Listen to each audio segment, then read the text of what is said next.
In this video, we are going to fix Microsoft Store error code 0x80090027. So without any further ado, let's get started. The first solution that you can do is that you need to clear the Microsoft Store cache. Press Windows key and R key together. Type for ws reset.exe, click on the OK button. Then wait until this procedure would be finished, and once you have done it, I want you to check if the error has been fixed. But if not, another solution that you can do is that you need to reset or delete your PIN. So if you have set a PIN in your PC, I want you to delete or remove such. Navigate at the start, make a right click, scroll up, and click on the settings.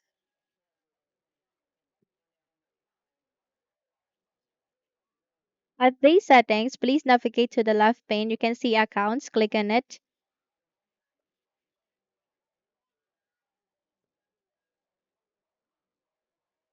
And once you have bring up the account settings, scroll down, click for sign in options. And from here, you can see Pin or Windows Hello. Click on this down arrow key and click for removed.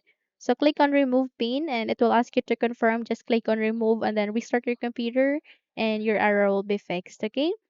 So that's it. If you found this video helpful, kindly like and subscribe. You may also click or turn on the notification bell so that you will be notified for more upcoming tutorials. Thank you and have a good day.